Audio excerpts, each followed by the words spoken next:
दोस्तों, तो हम आप सबके सामने एक कर्म के ऊपर गीत गाने जा रहे हैं। तो उम्मीद करते हैं आप सबको ये गीत पसंद आएगा। तो आप लोग इस गीत को पूरा सुनिएगा। करमई के बात निहारी हो राम जी, करमई के बात निहारी हो राम जी, करमई से बकुला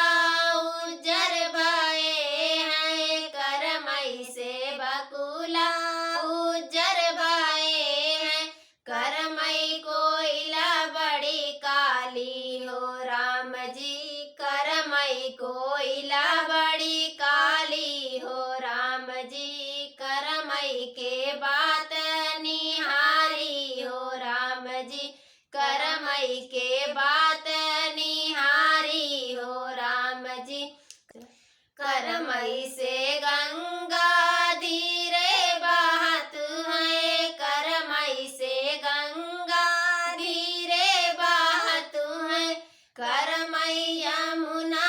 ललानी हो राम जी, करमई यमुना ललानी हो राम जी, करमई के बात निहारी हो राम जी, करमई के बात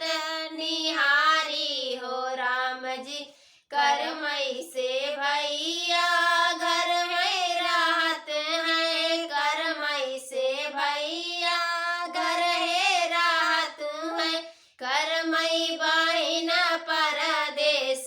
हो राम जी, करमई बहिना परदेश हो राम जी, करमई के बात